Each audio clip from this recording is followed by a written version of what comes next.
All right, today we're going to take our understanding of polynomial division a little bit further, and we're going to determine if x plus 2, which is a linear factor, is a factor of the cubic factor listed. So two ways to do it. You can do long division.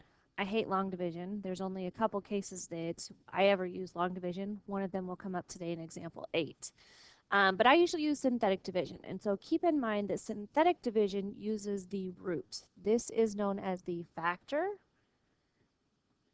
And the root is what makes that guy 0. So if I set that equal to 0, x plus 2 equals 0, I get x equals -2. That is the root. And so when we do synthetic division, we use the root. So we're just going to see if I use -2, do I get a remainder of 0? So I need the 4, I need the 24, I need the 48, and I need the 32. And I always go back and double check and just make sure all the powers are listed. So I've got 3, 2, technically this is 1, and then this would be like x to the 0, so we're good. We're going to do this division. The 4 is going to come down, and we're going to be adding. So -2 times 4 is -8, and I'm going to add, and I'm going to get +16. -2 times +16 is -32, and I'm going to add, and I get, looks like another -16, or +16 again, sorry. And then I get a -32, so I get a remainder of 0. So yes, that is a root. The remaining quadratic factor, so this is going to factor into x plus 2, 4x squared plus 16x plus 16. If we wanted to keep factoring this, this actually should look familiar to some of you because some of you used this on your last test. That is a perfect square polynomial. So it looks like they all have a factor of 4. I'm going to pull the 4 out. We had an x plus 2, and when I pull the 4 out, that remaining quadratic, it might look more perfect square-y to you if I pull that 4 out. So x squared is going to be plus 4x plus 4. And so now that should look more perfect square to you. So if I keep factoring this guy, I should get an x plus 2 and an x plus 2. And so if I write, I can then simplify how this is written. This is actually 4x plus 2 to the 3rd power. So it's true that x plus 2 is a factor. Not only is it a factor, it's a factor 3 times. All right, for B. For B, we'll do the same process. We're going to see, is x minus 1 a factor? So x minus 1 is the factor. And if I use synthetic division, I need the root. So I'm going to say x minus 1 equals 0. Looks like I get x equals 1. That is the root that I use for synthetic division. So I'm going to use 1. And I need to make sure I have all of the terms. So I have 4. Notice there's no 3.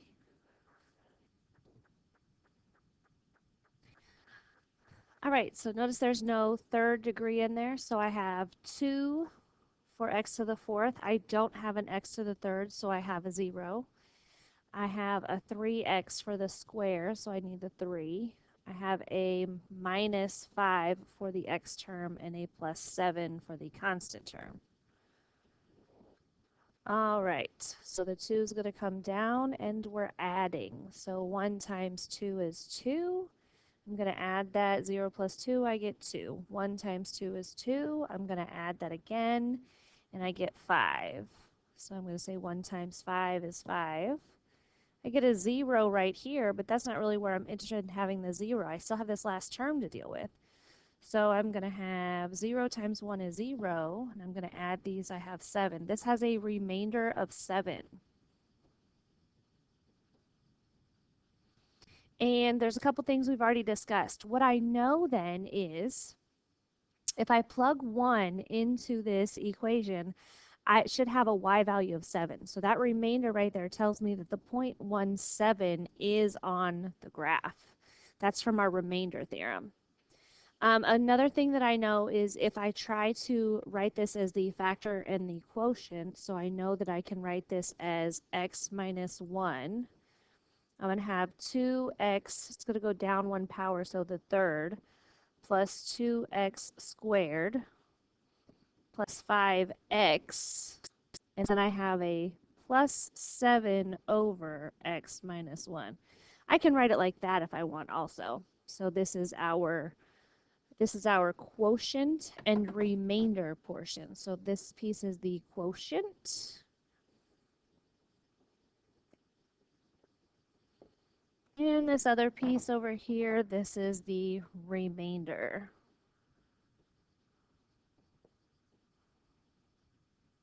So what we found is x minus 1 is not a factor, but not everything is lost because I happen to find a y value of that function.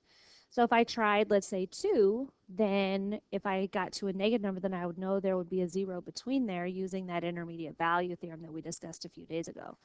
So even when you do this division, and if you don't find a 0, it's not like everything is lost because you are still getting information about what the function looks like when you do this.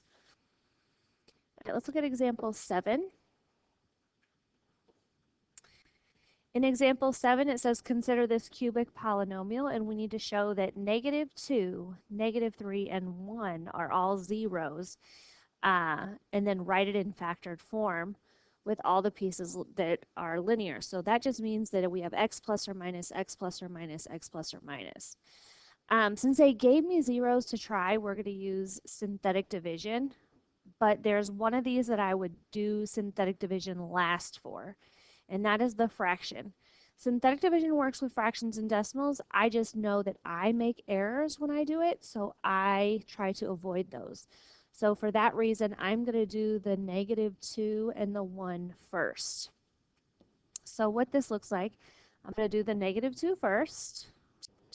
I'm going to start with the polynomial they gave me. So I have 2x to the third, 5x squared. Technically it's -1 since it's minus x. And then a -6. Double check, make sure I have all the powers there. 3, 2, 1, 0. Got it. Okay, the 2 is going to come down, and keep in mind we are adding. So 2 times -2 is -4. I'm going to add. And I get 1. 1 times -2 is -2. I'm going to add here, and I'm going to get -3. -3 times -2 is a +6. And I'm going to add, that gives me a 0. So now I can write this as x plus 2, because it's minus -2, 2x squared plus x minus 3. So if I want to show that 1 is also a factor, I'm going to take this piece right here, this quadratic term, and I'm going to try this process again with the 1. I'm not going to start back with the cubic. You can start back with the cubic, but it doesn't help you reduce the function down to all of its pieces. So I have the 2, I have the 1, and I have that -3. I really just want those leftovers from the previous step. I'm going to bring the 2 down, and I'm going to do this process all over again. 2 times 1 is 2. I'm going to add, and I get 3. 3 times 1 is 3. I'm going to add, and here I get a 0. So now I know that x minus 1 is also a factor. So now I can write it. I already had the x plus 2 from the previous step. I've just shown that x minus 1 is also a factor. And this leftover piece, this 2 and 3, that is 2x minus 3. So I could show that without actually having to divide. Now, where does the 3 halves, oh sorry, those are pluses, aren't they? where does the negative 3/2 come from? So if I think about setting each of these guys equal to 0, x plus 2 equals 0, that's where we got that x is negative 2 from. If I set the blue one, x minus 1 equals 0, that's where I got the x equals 1. That negative 3/2 is coming from when I set 2x plus 3 equal to 0. So I get 2x is negative 3, and we're going to divide the 2 off. I get x equals negative 3/2. All right, so we have shown that all of those are zeros. We've got the zeros for the remainders. We've actually written it in factored form right there. Next thing it says do is graph. So we're going to look at the graph, and we're going to identify the x-intercepts from the graph. So the x-intercepts on the graph, if I come over to Desmos, this is the graph of 2x to the third plus 5x squared minus x minus 6. So here are those zeros that we found. So those zeros, this is negative 3/2 right there, just in decimal form. So when we do this synthetic division, we get a zero remainder. What we're really finding here are these x-intercepts. That's another way to say those x-intercepts. They're also called zeros. All right, and then the last one, solve the polynomial equation for when all of that equals 0. That is another way of saying the x-intercepts. So all three of these examples, these are all ways. So it says find the x-intercepts, find the 0, find the solution where it equals 0. That's all telling you the x-intercepts, the roots, those are all the same answer. Means the same thing.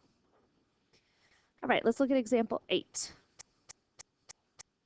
In example 8, sometimes when we do dividing polynomials, they write it as just a fraction, like in example A.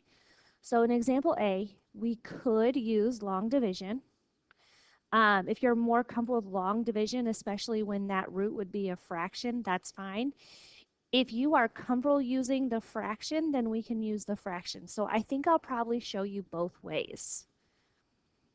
So to do A, I'm going to start with long division. 2x plus 3 and 6x squared plus 5x minus 10. So in long division, I'm going to say 2x, times what gives me 6x squared. Well, that's going to give me a 3x, and we're going to multiply this back out to get 6x squared. 3x times 3 is a 9x, so I have plus 9x. You just got to be real careful. I put parentheses there and put a subtraction so that I know that I'm subtracting. So 5x minus 9x gives me a negative 4x. And I'm going to bring the negative 10 down. Now I'm going to look at 2x times what gives me negative 4x. So 2 times negative 2 gives me negative 4. So I have negative 4x. I'm going to multiply this negative 2 times the 3. And I'm going to get negative 6. And keep in mind, we are subtracting. So these go away. Negative 10 minus negative 6. So it's like negative 10 plus 6. That gives me a leftover 4. So when I do this division, I'm going to write it 3x minus 2. So negative 4. And then I have minus 4 over the 2x plus 3. Now, if you don't like long division, like me, I don't really like long division. Another way you can do this is to use the 0 and use synthetic division. So first we have to solve 2x plus 3 equals 0. So 2x is negative 3. So x is negative 3/2. So I'm going to use negative 3/2, and I'm going to do synthetic division. Keep in mind, you don't have to do both ways. This is just another option for you. You're going to need to decide, are you okay with doing this stuff with fractions? If you're not, then you're going to need to do long division. So I'm going to bring the 6 down, and I'm going to say 6 times negative 3 over 2. And so you might need to write this out for a minute. So it looks like I'm getting negative 9. So now I'm going to add. I get the negative 4. And now I'm going to multiply that again. Negative 3 over 2 times negative 4 over 1. Looks like I get a positive 6. And so I have negative 4 again. So we've got that same remainder of 4. This time looks a little bit different. And it looks a little bit different because I used 3 halves and the other one I used x. So it's going to look, we came up with basically x minus 3 halves, or I guess it's plus 3 halves. And 6x minus 4 over, it's going to be a 2x plus 3. So here's the thing. This came up, it looks slightly different. And it looks slightly different because these guys right here, that has that, if you divide the 2 out, so I'm going to factor a 2 out of all of that. So if I write it like this,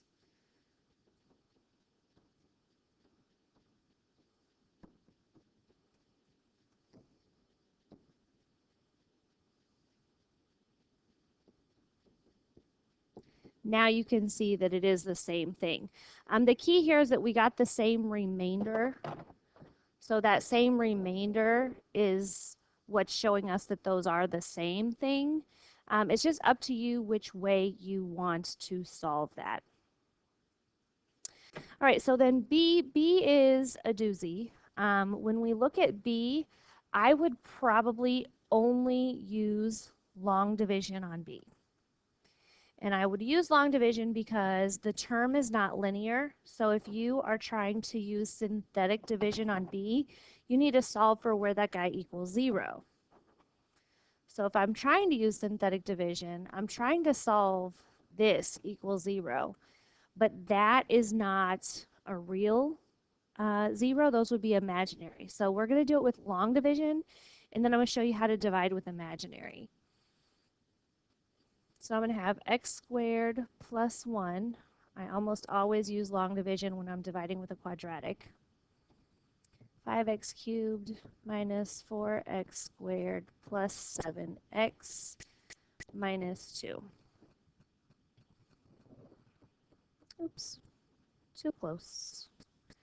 All right, so the first thing we're going to do is we're going to look at our x squared, and we're going to say, what do I multiply it by to make it a 5x to the third? I'm going to multiply it by a 5x. So now I'm going to multiply this back out, 5x to the third, and it's going to be plus 5x. Now notice where I put my plus 5x. Does it match with 4x squared? It does not. So I actually need to put this plus 5x underneath the x term. And this is another reason why I use parentheses and I change colors. So the 5x to the third is gone. I'm subtracting my negative 4x squared minus 0. So that's still negative 4x squared. That's going to come down. I'm going to remind myself that I am subtracting. So 7x minus 5x is 2x. And I'm going to go ahead for this one, I'm going to go ahead and bring that negative 2 down also. Okay, so now we'll go back to the top and we're going to start this process over again. So I'm going to say, what do I multiply x squared by to get a negative 4x squared? So it's got to be a negative 4. So I get negative 4x squared, and I multiply it back times the negative 1, or times a 1, and I get minus 4. So if I just write minus 4 right here, I'll probably make a mistake because that's a 2x and I'm subtracting a 4. It doesn't go there.